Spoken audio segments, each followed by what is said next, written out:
അങ്ങനെ V D സതീശൻ്റെ master ബ്രെയിനിൽ പൊട്ടിപ്പാളീസായി Ganesh Kumar. 8,000 something വോട്ടിൻ്റെ വ്യത്യാസത്തിലാണ് ചാമക്കാലയോട് ഗണേഷ് കുമാർ പൊട്ടിപ്പാളീസായത്, തകർന്ന് തരിപ്പണമായി. എനിക്ക് ഗണേഷ് കുമാറിന് ഭയങ്കര ഓവർ കോൺഫിഡൻസ് ആയിരുന്നു. പത്തനാപുരത്തുകാർ എന്നെ ജയിപ്പിക്കും, ഞാൻ പത്തനാപുരത്തുകാർക്ക് വേണ്ടിയിട്ട് എന്തൊക്കെയോ അങ്ങ് മലമറിച്ച് വെച്ചിട്ടുണ്ടെന്നുള്ളൊരു ധാരണയിലായിരുന്നു ഗണേഷ് കുമാർ. പക്ഷേ എന്തൊക്കെ പറഞ്ഞാലും വി ഡി സതീശൻ്റെ മാസ്റ്റർ ബ്രെയിനാണ് ഈ പറഞ്ഞിട്ടുള്ള ഗണേഷ് കുമാറിനെ അവിടെ പത്തനാപുരത്ത് ചാമക്കാലയുമായിട്ടുള്ള ഏറ്റുമുട്ടലിൽ പരാജയപ്പെടുത്തിയത്. വേറെ ഒന്നുമല്ല, വി ഡി സതീശൻ കൊണ്ടുവന്നിട്ടുള്ള 2 കാര്യങ്ങൾ. ഒന്ന്, കേരളത്തിലെ സ്ത്രീകൾക്ക് ഏതറ്റം വരെയും എവിടെ വേണമെങ്കിലും സൗജന്യമായിട്ട് KSRTCയിൽ യാത്ര ചെയ്യാം. അവിടെയാണ് ഒരു കൂട്ടം സ്ത്രീകൾ കയറി പിടിച്ചത്. സ്ത്രീകളെ വോട്ടെല്ലാം അങ്ങോട്ട് മറിഞ്ഞു. അടുത്തത് കാരണം ഓരോ LDF ഈ പറഞ്ഞ പോലെ UDF ഭൂരിപക്ഷം പിടിക്കുന്നത് മാത്രമല്ല, ഓരോ സ്ഥലത്തെയും ഓരോ സ്ത്രീകളും ആഗ്രഹിച്ചത് എന്താണ്? ഈ പറഞ്ഞിട്ടുള്ള സംഭവം തന്നെയാണ് വി ഡി സതീശൻ കൊണ്ടുവന്നിട്ടുള്ള ആ ഒരു സംഭവമാണ്. അതുപോലെ തന്നെ രണ്ടാമത്തത്, യൂത്തിനെ കയ്യിലെടുത്തത്. അപകടകരമല്ലാത്ത മോഡിഫിക്കേഷൻ നിങ്ങൾക്ക് അനുവദിക്കുക, നിങ്ങൾ എന്തോ വേണമെങ്കിലും ചെയ്താൽ, പക്ഷേ അപകടകരമായിട്ട് മാത്രം ചെയ്യല്ലേ എന്ന് മാത്രമാണ് പറഞ്ഞത്. അതും അവിടെയും യൂത്ത് കയറി അങ്ങോട്ട് UDFന് തൂത്തുവാരി വോട്ട് ചെയ്തു. പിന്നെ വേറൊരു കാര്യങ്ങളുണ്ട്, ഉമ്മൻചാണ്ടിയുടെ കേസ്. അത് എല്ലാ ആളുകൾക്കും അറിയാവുന്നതാണ്. ഗണേഷ് കുമാറാണ് പിന്നിൽ കളിച്ചത്, ഗണേഷ് കുമാറാണ് അതൊക്കെ ചെയ്യിപ്പിച്ചത്. പിന്നെ സത്യം പുറത്തു വന്നതാണ്. അതിനൊക്കെ ശേഷം അന്ന് ഗണേഷ് കുമാറിന് ഈ ഉമ്മൻചാണ്ടിയും സരിതയുമായിട്ടുള്ള വിഷയത്തിൽ ചാനലുകൾ ഉമ്മൻചാണ്ടിയെ അന്ന് വലിച്ചു കീറിയാണ് ചാനലുകളിലൊക്കെ ചർച്ച നടത്തിക്കൊണ്ടിരിക്കുന്നത്. പിന്നെ അത് ഉമ്മൻചാണ്ടി നിരപരാധിയാണെന്ന് അറിഞ്ഞപ്പോഴത്തേക്ക് അവരൊക്കെ ഖേദിക്കുന്നൊരു സിറ്റുവേഷൻ വന്നിട്ടുണ്ടായിരുന്നു. ആ സമയത്ത് നമ്മൾ കണ്ടാണ് ആഷ്മിയൊക്കെ ആ ഒരു പശ്ചാത്താപത്തിലൂടെയാണ് വാർത്തകൾ പിന്നെ വായിച്ചുകൊണ്ടിരുന്നത് അല്ലേ. ഉമ്മൻചാണ്ടിയുടെ വിഷയം സംസാരിക്കുമ്പോഴത്തേക്ക് ആഷ്മി ഇടറിക്കൊണ്ടാണ് സംസാരിച്ചത്. കാരണം അത്രമാത്രം അവർക്ക് അതൊരു സത്യമല്ലാത്തൊരു വാർത്ത ഇതുപോലെ സത്യമാണെന്ന് ധരിപ്പിച്ച് ആ ഒരു വ്യക്തിയെ തേജാവധം ചെയ്തതിൻ്റെ ഒരു മാനസികമായിട്ടുള്ളൊരു കുറ്റബോധം അവർക്കൊക്കെ ഉണ്ടായിരുന്നു. ഓക്കെ, അപ്പം എന്തായാലും ഗണേഷ് കുമാറിൻ്റെ വിജയം ആഘോഷിച്ച്. പിന്നെ വേറൊരു സംഭവമുണ്ട് ഇതിനകത്ത്. പിന്നെ യദു എന്ന് പറഞ്ഞിട്ടുള്ള ട്രിവാൻഡ്രത്ത് ഉള്ളൊരു ഡ്രൈവർ ഉണ്ടല്ലോ, യദു. ആര്യരാജേന്ദ്രനുമായിട്ട് ഒരു വിഷയത്തിൽ യദു എന്നൊരു ചെറുപ്പക്കാരൻ്റെ ജോലി കളഞ്ഞിട്ട് ഇന്ന് ഇതുവരെയും അവൻ്റെ ഇപ്പോൾ 2 കൊല്ലം കണ്ടായെന്ന് തോന്നുന്നു അവൻ ഈ ജോലി പോയിട്ട്. 2023 സംഭവം തോന്നുന്നു. അപ്പോൾ ഇതുവരെയും പുള്ളിക്കാരനൊരു ജോലിയോ അല്ലെങ്കിൽ ഈ വിഷയത്തെ പറ്റി ഒന്ന് അന്വേഷിക്കണോ ഗതാഗത മന്ത്രിയായിട്ടുള്ള ഗണേഷ് കുമാർ ഒന്ന് മുന്നിട്ട് പോലും വന്നിട്ടില്ല.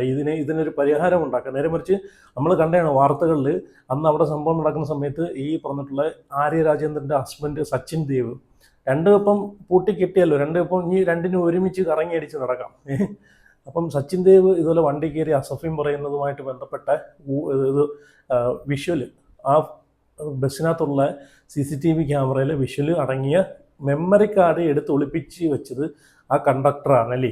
ഇന്ന് ആ കണ്ടക്ടർ ജോലി ചെയ്യുന്നുണ്ട്. ഈ നിരപരാധിയായിട്ടുള്ള യദുവിന് ജോലിയില്ല. അപ്പോൾ ഇതൊക്കെ എല്ലാം കൂടെ ഒരുമിച്ച് അങ്ങോട്ട് കിട്ടിയതാണ് ഗണേഷ് കുമാറിന്, അല്ലാതെ വേറൊന്നുമല്ല.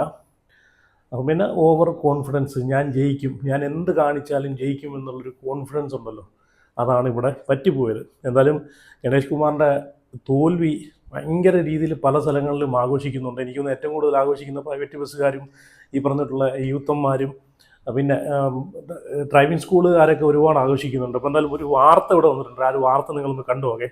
ഡ്രൈവിംഗ് സ്കൂളുകാർ ഈ പറഞ്ഞിട്ടുള്ള ഗണേഷ് കുമാറിൻ്റെ തോൽവി പൊങ്കാലയിട്ട് ആഘോഷിക്കുന്നൊരു വാർത്ത.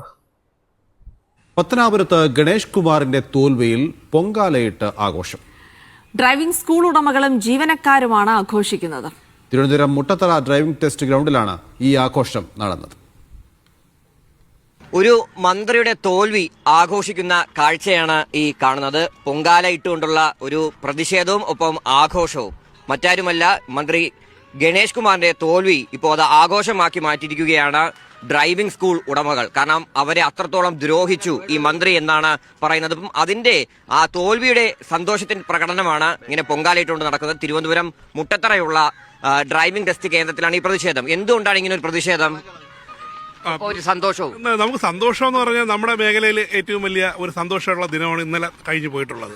അപ്പം നിങ്ങൾക്ക് മീഡിയക്കാർക്ക് അറിയാം ഞങ്ങൾ എത്ര അതിന് കഷ്ടപ്പെട്ട് വളരെയധികം ബുദ്ധിമുട്ടി ഞങ്ങൾ ഈ ഫീൽഡ് നടത്തിക്കൊണ്ട് പോകുന്ന ഒരു സന്ദർഭമാണ്. അപ്പം നമുക്ക് കൊണ്ടുവന്നിട്ടുള്ള പുതിയ പുതിയ നിയമങ്ങൾ നമുക്കത് നെഗറ്റീവായിട്ടുള്ള അനുഭവങ്ങളാണ് ഞങ്ങൾക്ക് ഉണ്ടായിട്ടുള്ളത്. അതിൽ ഏറ്റവും കൂടുതൽ ബുദ്ധിമുട്ടുള്ള സ്ത്രീജനങ്ങളാണ്. ആ ടീച്ചറിൻ്റെ ചോദിച്ചാൽ ടീച്ചർ അതിനുള്ള മറുപടി തരുന്നതാണ്. ടീച്ചറിൻ്റെ പറയാം.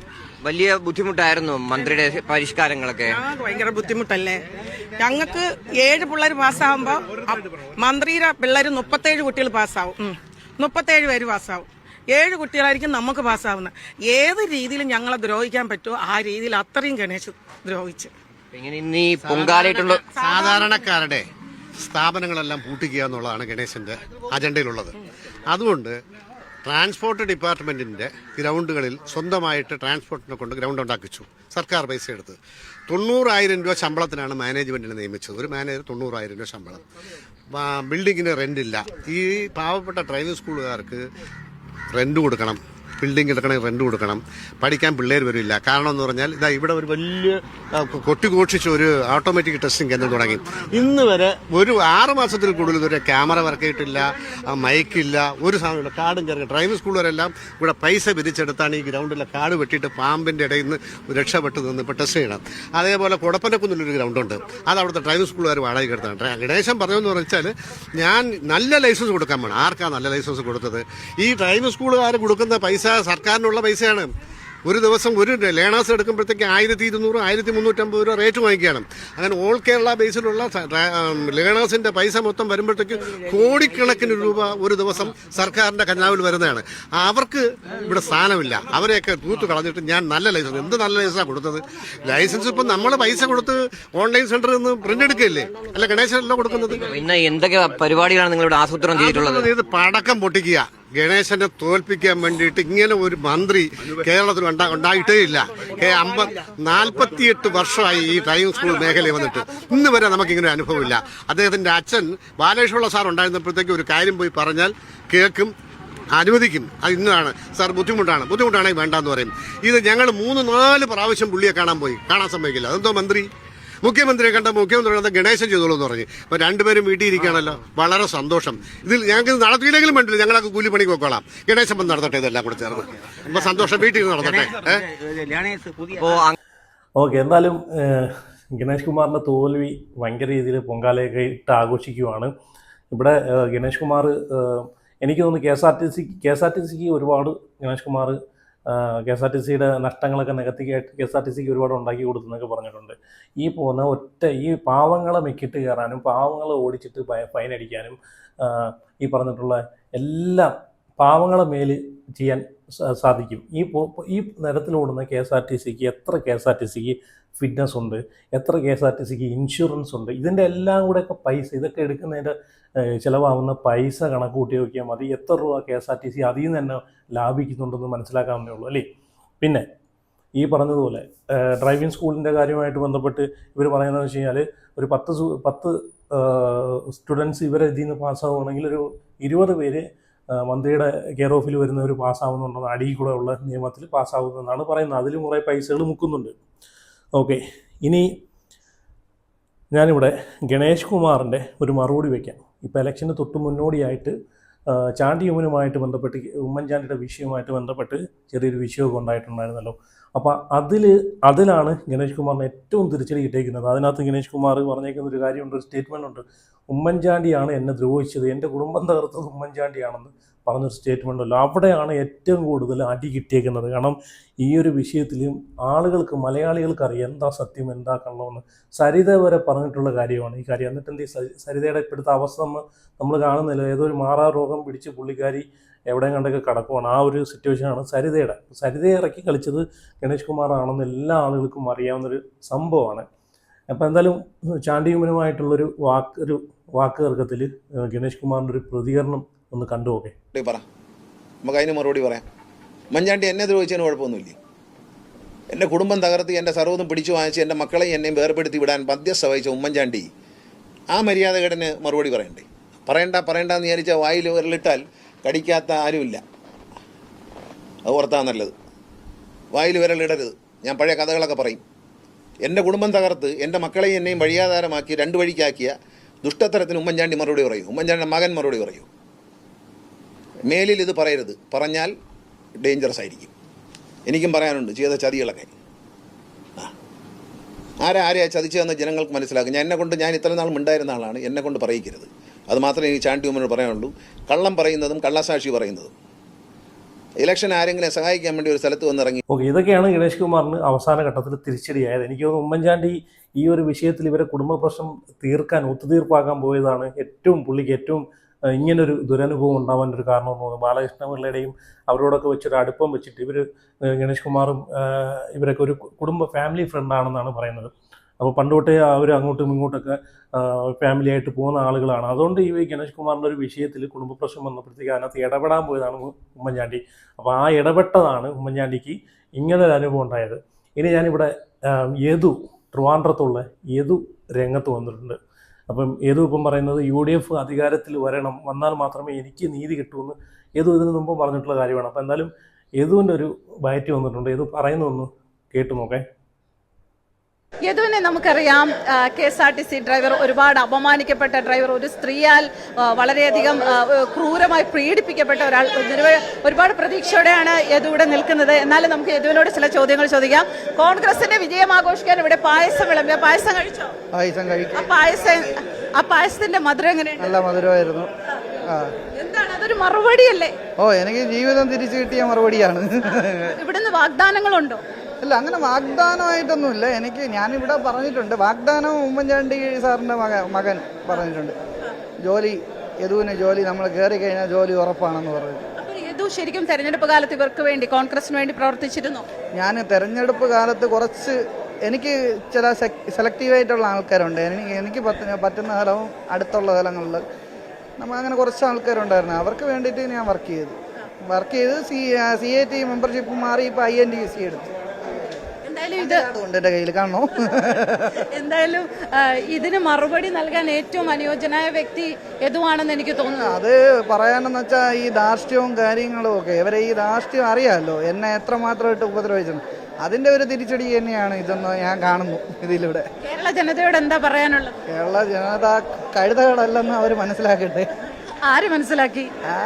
ആരാണോ ഭരിച്ചിരുന്ന അവർ. ഭരിച്ചിരുന്ന ആളിപ്പോ പുറത്തിറങ്ങാൻ വയ്യാതെ വീട്ടില് നമ്മൾ ഈ മറ്റേ ഇസ്രായേലിലൊക്കെ ബങ്കർ കുത്തിയിരിക്കണ മാതിരി കുത്തിയിരിക്കുന്നു എന്നാ കേട്ടത്. ഞാൻ കണ്ടില്ല, ഞാൻ ഇതുവരെയ്ക്ക് കാണാനും ആഗ്രഹിക്കുന്നില്ല, കാണുന്നുമില്ല. എന്തായാലും ഇനി അദ്ദേഹത്തെ എപ്പോഴെങ്കിലും കാണേണ്ടി വന്നു കഴിഞ്ഞാൽ ഓടും ഞാൻ. അതെന്താ, പേടിച്ചിട്ടാണോ? അല്ലല്ല, ചുമ്മാ ഇനി അടുത്ത ആംഗ്യം കാണിച്ചെന്ന് പറയാതിരിക്കാതെ. ഇപ്പൊ നിയമം സ്ത്രീകൾക്ക് അനുകൂലമല്ലേ, അവര് ചുമ്മാ പറഞ്ഞാലും മതിയല്ല. അവർക്ക് ഒന്നാതെ എന്നെ ആംഗ്യം കാണിക്കുന്നവരെന്നുള്ള ചിത്രീകരണം അവർ കൊടുത്തു വെച്ചേക്കുകയാണ്. അപ്പോൾ അതിൻ്റെ രീതിയിലായതുകൊണ്ട് ഇനി അവർ പറഞ്ഞു കഴിഞ്ഞാലും അത് വിശ്വസിക്കും. എന്തായാലും സന്തോഷമാണ്. ഓക്കെ, അന്ന് ആര്യ രാജേന്ദ്രൻ ഈ പറഞ്ഞിട്ടുള്ള യദുവിനെതിരെ പരാതി കൊടുത്തേക്കുന്നത് മോശമായിട്ടുള്ള ആയം കാണിച്ചു എന്നൊക്കെയാണ് പറഞ്ഞിട്ട് പരാതി കൊടുത്തിട്ടുള്ളത്. അപ്പോൾ എന്തായാലും എല്ലാത്തിനും ചീട്ട് കീറുന്നാലും ഓരോരോ ചീട്ട് കീറിക്കൊണ്ടിരിക്കുന്ന പോലെ എല്ലാത്തിനും കീറി എല്ലാണവും കട്ടയും പണവും പണഞ്ഞ് അവിടെ ഒക്കെ കിടപ്പുണ്ട്. ആര്യ രാജേന്ദ്രനെ കണ്ടില്ലേ? ആർക്കും വേണ്ട, അത് പാർട്ടിക്കും വേണ്ട, അത് ഏതൊക്കെയോ മൂലയിൽ കുത്തിയിരിപ്പുണ്ട്. ആര്യ രാജേന്ദ്രൻ്റെ കാര്യമാണ് ഇപ്പോൾ ഈ അവതാരകം പറഞ്ഞത്. ബങ്കർ കുത്തിയിരിക്കുന്ന പോലെ വീട്ടിലിങ്ങനെ കുത്തിയിരിപ്പുണ്ടെന്ന്. പിന്നെ യദുവിന് ഇനിയെങ്കിലും നീതി കിട്ടട്ടെ. കാരണം ഇത്രയും നാളായിട്ട് ഈ ഒരു വിഷയം നടന്ന് ഇത്രയും നാളായിട്ട് പുള്ളിക്കാരന് നീതി കിട്ടിയിട്ടില്ല. അപ്പോൾ UDF അധികാരത്തിൽ വരുമ്പോഴെങ്കിലും ഈ ഒരു ചെറുപ്പക്കാരന് നീതി കിട്ടട്ടെ, ആ ജോലിയിലെങ്കിലും എടുക്കട്ടെ എന്നാണ് എനിക്കും പറയാനുള്ളത്. ചാണ്ടി ഉമ്മൻ പുള്ളിക്കാരന് ആ ഒരു വാക്ക് കൊടുത്തിട്ടുണ്ടെന്നാണ് പറയുന്നത്.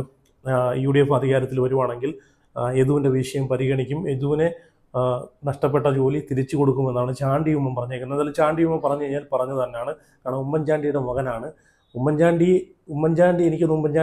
ഉമ്മൻചാണ്ടിയെക്കാളും എനിക്ക് തോന്നുന്നു നല്ലൊരു മനുഷ്യനാണ് ചാണ്ടി ഉമ്മൻ. ഉമ്മൻചാണ്ടി നല്ലൊരു മനുഷ്യൻ എന്ന് വെച്ചാൽ രണ്ടുപേർക്കും ഒരു ക്യാരക്ടറാണ്. ഉമ്മൻചാണ്ടിക്ക് ഒരു 100 മാർക്ക് കൊടുക്കാമെങ്കിൽ ചാണ്ടി ഉമ്മനും ഒരു 100 മാർക്ക് കൊടുക്കാം. കാരണം രണ്ടുപേരും ഒരേ ഒരു ഇപ്പം ഗണേഷ് കുമാറിൻ്റെയും നമ്മൾ ഗണേഷ് കുമാറിൻ്റെ ഫാദറിൻ്റെയൊക്കെ സ്വഭാവം നമ്മൾ കണ്ടേ. രണ്ടുപേർക്ക് രണ്ട് സ്വഭാവമാണ് അല്ലേ? ഗണേഷ് കുമാറിൻ്റെ സ്വഭാവം എല്ലാവർക്കും ബാലകൃഷ്ണപിള്ളയുടെ സ്വഭാവം. ബാലകൃഷ്ണപിള്ള ആദ്യം മറ്റേ ഡ്രൈവിംഗ് സ്കൂളിലെ പുള്ളി പറഞ്ഞ പോലെ എന്തെങ്കിലും ബുദ്ധിമുട്ടുണ്ടെന്ന് പറഞ്ഞു കഴിഞ്ഞാൽ എന്നാൽ വേണ്ടെന്ന് പറയുന്നൊരു വ്യക്തിയാണ്. പക്ഷേ ഗണേഷ് കുമാറാണ് ഞാൻ പിടിക്കുന്ന മുയലിന് 3 ചെവി 3 കൊമ്പ്, അല്ലെങ്കിൽ ഞാൻ പിടിക്കുന്ന മാനിന് 3 കൊമ്പ് എന്നുള്ള രീതിയിലേക്കാണ് ഗണേഷ് കുമാറിൻ്റെ ഒരു സംസാരം, തൻ്റെ ഇടത്തോടു കൂടിയുള്ള ഒരു ഇത്, ഭരണം കിട്ടിക്കഴിഞ്ഞാൽ ഉള്ളൊരു കാണിക്കുന്നൊരു തൻ്റെ ഇടമുണ്ടല്ലോ. അപ്പം ഇവിടെ എന്തായാലും ചാണ്ടി ഉമ്മൻ ഈ ഒരു വ്യക്തിക്ക് നീതി മേടിച്ചു കൊടുക്കുമെന്നാണ് എനിക്കും എൻ്റെ ഒരു വിശ്വാസം. ഇനി ഗണേഷ് കുമാറിൻ്റെ ആഹ്ലാദം ഞാനിവിടെ ഒരു വീഡിയോ കൂടെ വെച്ച് തരാം. മാലപ്പടക്കമൊക്കെ പൊട്ടിച്ചിട്ട് കുറച്ച് ടീംസുകൾ, കുറച്ച് ബസ് ഉടമകളാണെന്ന് തോന്നുന്നു, അവരും കൂടെ ഈ ഒരു ആഘോഷം ആഘോഷിക്കുന്നുണ്ട്. അതും കൂടെ ഒന്ന് കണ്ടുപോകെ. ഞങ്ങളെ ഉദ്ദേശം നമ്മളെ എത്ര കാലം ചോര കുടിച്ച ഗണേശ് എത്ര പ്രസ്ഥാന ടൂറിസ്റ്റും ഉണ്ട്, രണ്ടുണ്ട്. പ്രൈവറ്റിലൊക്കെ പോയെടുക്കുന്ന ആൾക്കാരായി നിൽക്കണൊക്കെ ഈ കണ്ട കാലം ഞങ്ങൾ സ്വന്തം പാർട്ടിയാണ്, നമ്മൾ ഈ പാർട്ടി തന്നെയാണ്. പക്ഷെ ഇങ്ങനെ ആഘോഷിച്ച അതിന് പകരമാണ് ഈ പൊട്ടിക്കുന്നത്. അമ്മാരി വെപ്പിക്കല വെപ്പിച്ചു ചോര കുടിച്ചു എന്ന് പറഞ്ഞാൽ പോരാ, ഇങ്ങനെ ചോര കുടിച്ചൊരു മനുഷ്യന്മാരുണ്ട്. വെള്ള പെയിന്റ് അടിച്ച കാര്യങ്ങളൊക്കെ അടുപ്പിച്ച് നമ്മളെ 3 മാസത്തോളം ഇടങ്ങാറാക്കിയത് ഒന്നും ഞങ്ങൾ മറന്നിട്ടില്ല. പൊട്ടട്ടെ പ്രതിഷേധമല്ല, പ്രതികാരം.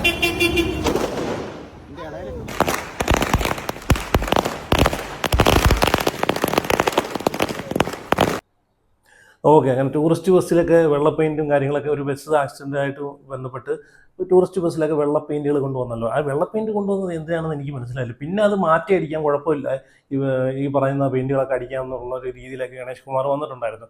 ഈ വെള്ള പെയിൻറ്റുമായിട്ടുള്ള ലോജിക്ക് എനിക്ക് മനസ്സിലാവുന്നില്ല. അതുപോലെ മോഡിഫിക്കേഷൻ, ഇപ്പോൾ ഇറങ്ങുന്ന വണ്ടികൾക്കെല്ലാം മോഡിഫിക്കേഷൻ ചെയ്തിട്ടാണ് പല വണ്ടികളും നിരത്തിറങ്ങുന്നത്. അപ്പോൾ അതിനൊന്നും ഒരു കുഴപ്പമില്ല. കയ്യിലിരിക്കുന്ന വണ്ടി മോഡിഫിക്കേഷൻ ചെയ്താലേ ഉള്ളൂ കുഴപ്പം, അല്ലെങ്കിൽ ആ കയ്യിലിരിക്കുന്ന ബസ്സൊന്ന് കളർ മാറ്റി അടിച്ചാലേ ഉള്ളൂ കുഴപ്പം. എന്താ അല്ലേ? ഇപ്പം ഇറങ്ങുന്ന എല്ലാ വണ്ടികൾക്കും നല്ല രീതിയിലുള്ള മോഡിഫിക്കേഷൻ ചെയ്തിട്ടാണ് കമ്പനികൾ വിടുന്നത്. അപ്പോൾ അതിനൊന്നും വിഷയമില്ല. ഇനി ഞാനിവിടെ ഉമ്മൻചാണ്ടിയുടെ മകളുടെ ഒരു ബൈറ്റും കൂടെ കിട്ടിയിട്ടുണ്ട്. അതും കൂടെ ഒന്ന് വെച്ച് പത്തനാപുരം മുതൽ പത്തനാപുരം വരെ ആയിരുന്നു അതിന് അദ്ദേഹം ശ്രീ ജ്യോതികുമാർ ചാമക്കാല 5 വർഷം ആ വ്യക്തി അദ്ദേഹം മണ്ഡലത്തിൽ നിന്ന് പൂർണ്ണമായി പ്രവർത്തിച്ച് അവിടുത്തെ കുടുംബത്തിലെ ഓരോ അംഗങ്ങളായി അദ്ദേഹം ചെയ്ത 5 വർഷത്തെ പ്രവർത്തനത്തിനുള്ള ഒരു ഉത്തരം കൂടിയാണ്. പക്ഷേ കൂടുതലും അവിടെ ചെന്ന് നോക്കിയപ്പോൾ പ്രചരണം ഒരുപാട് അപ്പയെ തന്നെ മുൻനിർത്തിയായിരുന്നു പല സ്ഥലത്തും ഞാൻ അവിടെ ചെന്ന് പ്രചരണം കണ്ടത്. ഒരുപാട് ഈ സോളാർ വിഷയത്തിലൊക്കെ മാനസികമായി ബുദ്ധിമുട്ടിയിരുന്നു. പക്ഷേ അത് അങ്ങനത്തെ പല എല്ലാ വിഷയത്തിനുമുള്ള രാഷ്ട്രീയപരമായ ഉത്തരമാണ് മെയ് 4-ാം തീയതി വരാൻ പോകുന്നതെന്ന് ഞാൻ നേരത്തെ മീഡിയയ്ക്ക് കൊടുത്തിരുന്നു. ഞാൻ വിശ്വസിക്കുന്നത് അത് ജനങ്ങൾ ആ രാഷ്ട്രീയപരമായുള്ള വിഷയങ്ങൾക്കുള്ള ഉത്തരമാണ് ഏപ്രിൽ 9-ാം തീയതി കുത്തിയത്. ഇന്ന് നമ്മൾ അറിഞ്ഞ വൻപിച്ച വിജയം അതാണ് എനിക്ക് പത്തനാപുരത്തെ വിജയത്തെപ്പറ്റി പ്രതികരിക്കാനായിട്ടുള്ളത്. എനിക്ക് തോന്നുന്നു ഏറ്റവും കൂടുതൽ ഇവർക്ക് സന്തോഷം UDF ഭൂരിപക്ഷം നേടിയതിനേക്കാളും ഗണേഷ് കുമാർ എന്നൊരു വ്യക്തി തോറ്റയിലുള്ള സന്തോഷമായിരിക്കും ഈ ഉമ്മൻചാണ്ടിയുടെ കുടുംബത്തിന് ഏറ്റവും കൂടുതലുള്ളത്. അത് കാണാനായിരിക്കും ഏറ്റവും കൂടുതൽ ഇവർ ആഗ്രഹിച്ചത്. അതുകൊണ്ടാണ് ചാമക്കാലയുടെ കൂടെ ഈ മകൾ ഇവിടെ വന്ന് ചാമക്കാലയ്ക്ക് വേണ്ടി പ്രവർത്തിക്കുകയൊക്കെ ചെയ്തിട്ടുണ്ടായിരുന്നു. വോട്ട് പിടിക്കാനൊക്കെ രംഗത്തിറങ്ങിയിട്ടുണ്ടായിരുന്നു.